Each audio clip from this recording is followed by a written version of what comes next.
Hello, how you doing there? This is Jason JRock Houston, and you are watching episode number 4 of our new spin-off series that we call Behind the Scenes of JRock's Pop Culture Revolution. Now, as I said, we've done 3 of these of this new spin-off show. This is our 4th episode, and I thought, okay, you know what? Since we're starting something new, let's kind of get a new look.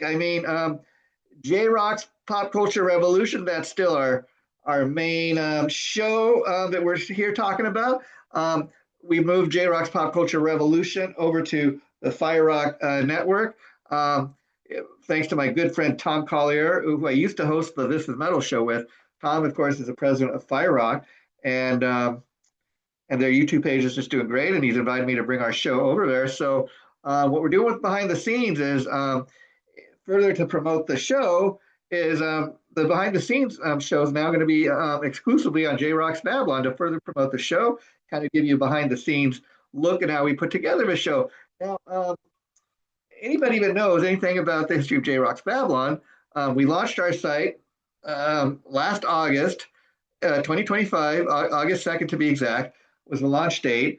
And we're creeping up on our 1 year anniversary, and we've done so much in that 1 year so far. We're almost the 1 year mark. So I am so excited. And anybody knows anything about the history of JRock's Babylon, our colors are yellow and black. The JRock's Babylon logo, beautiful, kind of got a real metal look to it. Fiery kind of demon-like skull, and it's a cool logo, yellow and black. And then also for the JRock's Pop Culture Revolution show, yellow and black. It's a little more colorized. But I took some elements of technology and pop culture throughout my lifetime, very much like what you're seeing here with this new background I created for JRock's behind the scenes of JRock's Pop Culture Revolution. So we have a new look. It's yellow and black. This very much like with the Pop Culture Revolution show background. We got a video camera here. We got old style, like IBM style computer. I mean, how many of us use those growing up? You remember a floppy disk? We got the yellow and black go. So that's what this is. I thought the behind the scenes of JRock's Pop Culture. Let's give it kind of its own kind of unique look, and yet that unifying yellow and black look that we're so known for. Now, Easter Sunday is tomorrow morning, and so I want to let you guys know that when you wake up tomorrow, we're going to roll out a bonus episode. It'll be episode number 26 to be exact, folks, of JRock's Pop Culture Revolution, a special bonus Easter episode. Okay, I thought it would be fun to do an episode very Easter themed on the history of See's Candy. Turned out to be a very fun, interesting episode, and I think it's right in time for Easter Sunday. You can wake up to that tomorrow morning, 8 a.m. to be exact. Usually we roll out our new episodes every Thursday on the FireRock network over there at FireRock Music.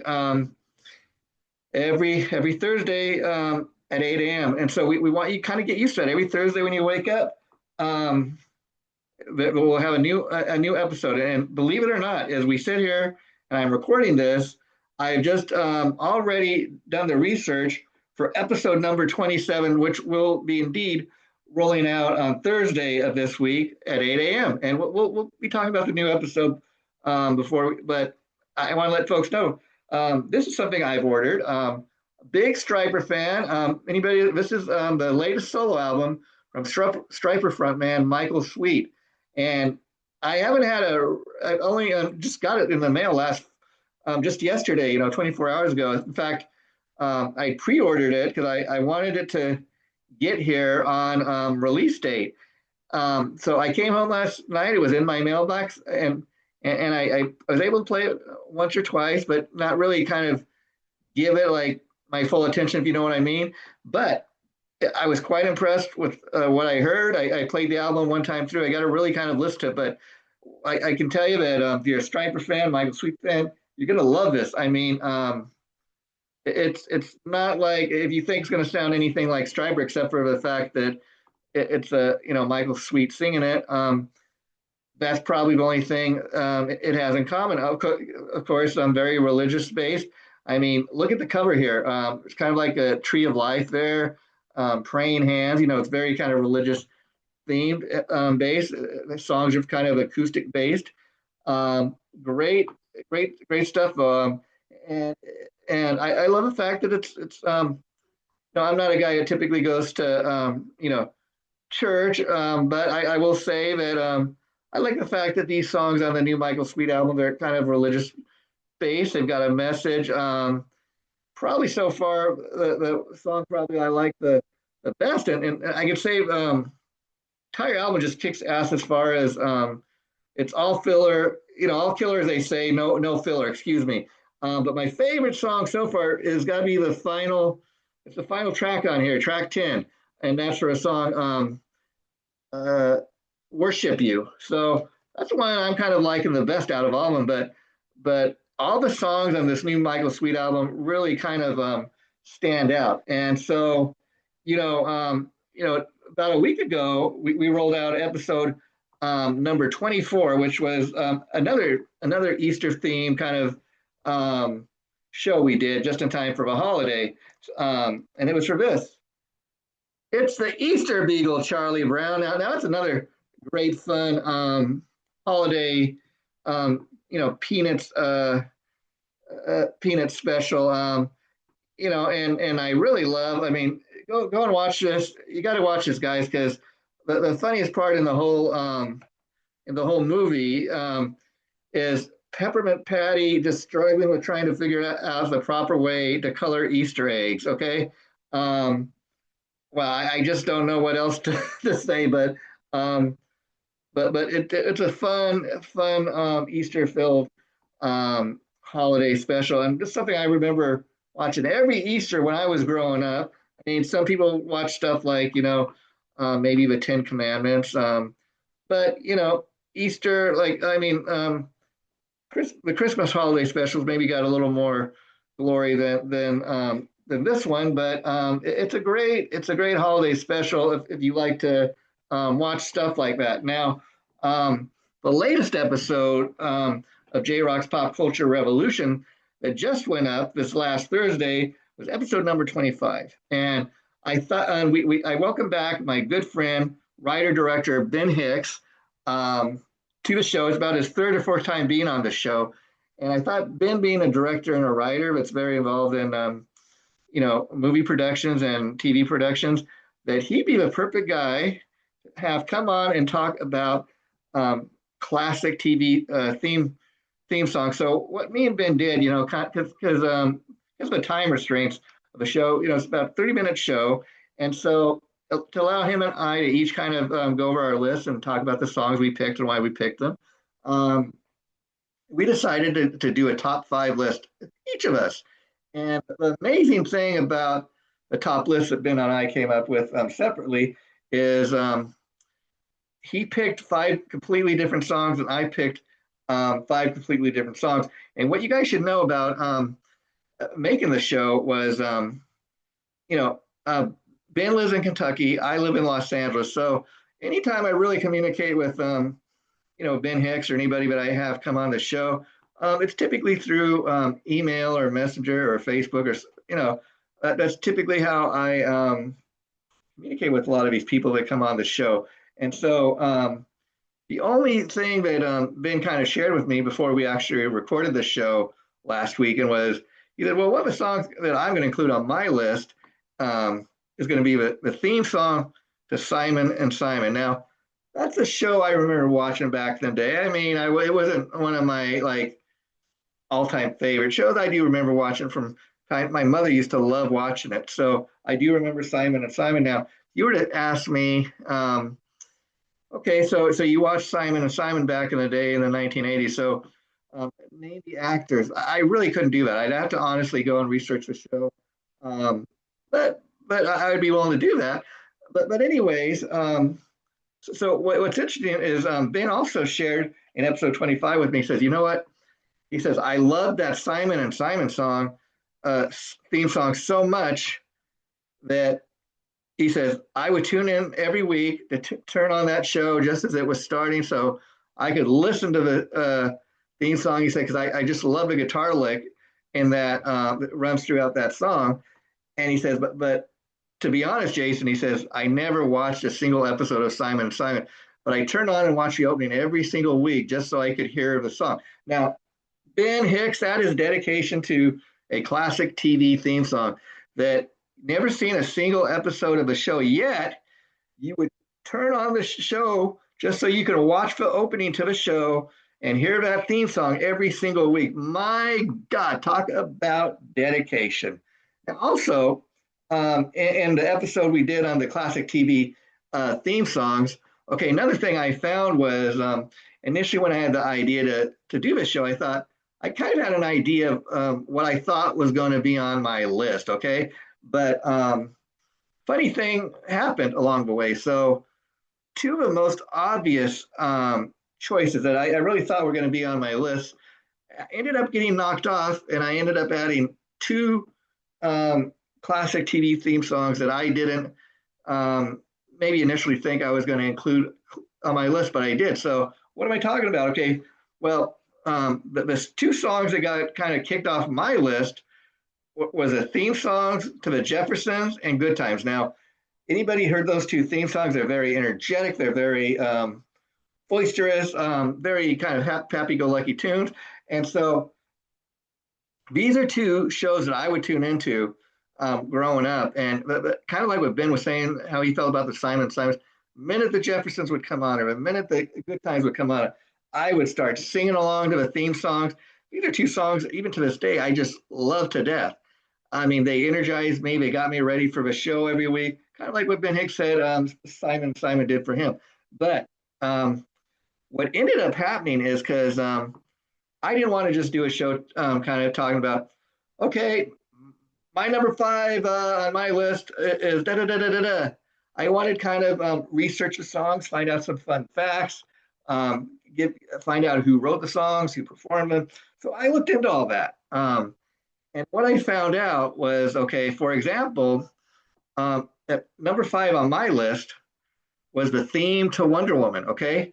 And the reason for that was I remember, first of all, loving Linda Carter as, as a young child in the 1970s as Wonder Woman, and tuning into the Wonder Woman show for the 3 seasons that it was on during the 1970s. I remember that song, Wonder Woman. Not much of the song, but you know what? I'll tell you what, folks. I love singing it. And again, it's funny because you look at something like the Jeffersons or the Good Times theme song, it's many more lyrics to the song to sing to. Wonder Woman, just Wonder Woman. It's not too many lyrics, It's a simple song, but yeah, okay. Here's why I included it. Okay, when in the early seasons of Wonder Woman, it was on the CBS network, and they at that time they decided, okay, Wonder Woman is going to be taking place in the 1940s during World War II, and then when they moved the network from CBS to ABC, the third and final season, they decided, okay, all of a sudden Wonder Woman is going to move from a 1940s, it's going to now be set into modern day 1970s. 1970s, of course, disco was king, so they revamped the theme song. It was more of a disco kind of vibe to it, and I dug it. But I got to be honest, I much preferred the original version of a Wonder Woman song. I love the original opening. Anybody that was watched the show back in the day, you know what I'm talking about. Okay, and so then another one that kind of got added to my list because of all the fun facts. Number one fact that when I learned that the Batman theme song from a classic 1960s Batman show starring Adam West and Burt Ward won the 1966 Grammy for the instrumental song of the year, I thought, okay, and I remember as a kid watching that and Batman singing along to it. I get really into getting prepping myself up for the show, and then as each Batman episode ends each week, you hear the guy say, the narrator say, "Okay, tune in next week, same bat channel, same bat time," and I really get revved up for the show that way. And so, again, I think most people when they think of classic TV theme songs, they have many of us have those memories like I do of singing along to the theme song and getting all prepped up, as the show opening is starting and you're getting ready to watch the episode for the evening. Those are the kind of memories I have. I think most of it, but to sit here and you mean to tell me the 1960s Batman TV show theme song, it won a Grammy? Okay, you got to be kidding me. I think most people would be amazed to learn this. And so I thought, okay, the fact that it won a Grammy, it deserves to be on a list, We deserve to kind of remind people about this. And it was a real fun episode to do, folks. And so you want to check that out. And so also coming up, like I told you, I've already researched episode number 27, which will be rolling out on Thursday, April 9th at 8 a.m. And it's going to be on The Invisible Man.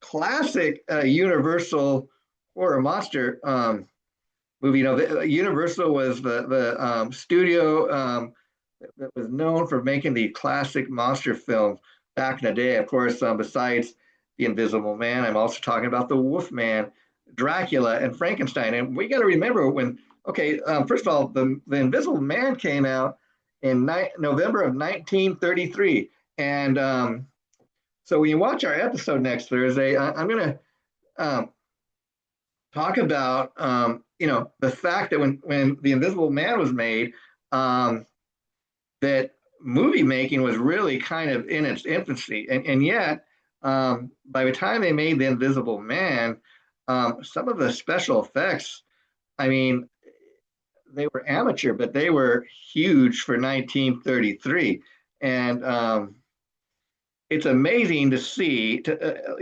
look at something like The Invisible Man and kind of understand how the film was made and how different filmmaking was back in 1933 compared to 2026. I mean, another great thing in talking about these monster films that Universal made back, such as The Invisible Man.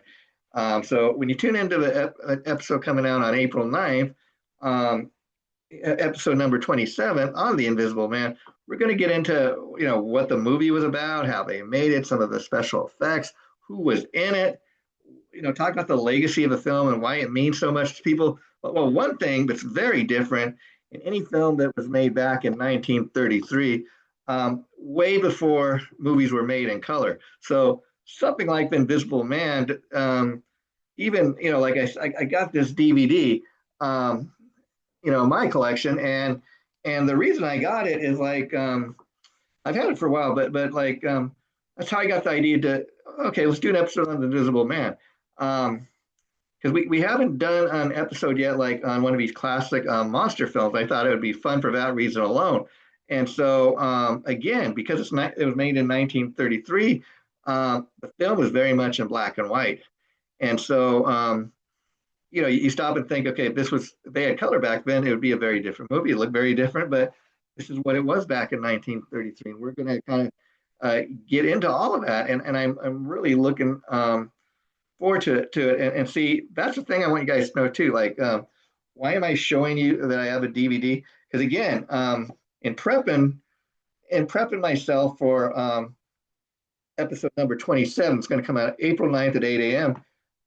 When I get done recording this show we're doing right now, I am going to go and watch this tonight on my Blu-ray player in my own home.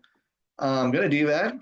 That's how I kind of entertain myself. I love watching these old movies, and I want people to know that, yeah, I do indeed have a DVD collection. People you don't know how many discussions I get with people. Hey, why do you still buy Blu-rays? Why do you still buy DVDs? Everybody's streaming everything. Oh my God, you still go to the movies? Yes, I still enjoy going to movies, theater, and and seeing movies in the movie theater the way they were meant to be. But again, why am I going to watch this tonight? Because you know what? I've seen the movie many times before, but it's been many years since I watched it. So since I'm going to be doing an episode on it, I'm going to sit down in front of a TV tonight. I'm going to watch it again. And again, it's been years since I've seen it, and that way it'll be fresh in my mind. And so I've already researched what I'm going to talk about when I record the episode. Probably later tomorrow afternoon or by Monday at the latest. And that way the film will be fresh in my mind when I'm talking about it. And so part of the fun in doing these episodes is I go online and I research for movies. I find out, for example, who starred in the movie, maybe who directed it. I get the exact release date when it came out. And then I go online and try to find a lot of fun facts for you guys because if it's fun and interesting to me, I think you're going to enjoy it too. And by sitting here and watching the movie tonight, like I said, it'll be fresh in my mind, and I'll be able to also, from watching the movie, it'll allow me to come up with other ideas of things to mention about the movie. So that's why we do it too. And I just spent like over an hour today, not only researching, the Invisible Man, but I wrote everything down so I can remember it. And it took me like almost an hour to write everything down that I thought was kind of fun and interesting. And then so that takes up about a good 15 minutes of the episode that I'm going to record, and then the other 15 minutes of the episode maybe is just me talking about stuff that I noticed about the movie. So that's how we do it, folks. I hope you've been enjoying these episodes of behind the scenes of JRock's Pop Culture Revolution. Let me know what you think about the new background here, because I think this show deserves to kind of have have its own look, So that's what we're going for here. Take care. I want to wish everybody a very happy Easter.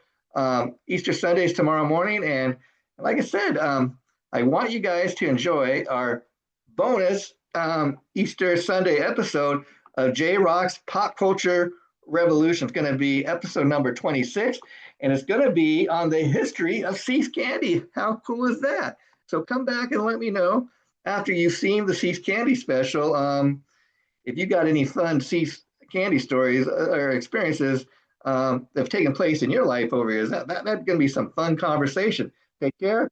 I am your host, Jason JRock Houston. Bye for now.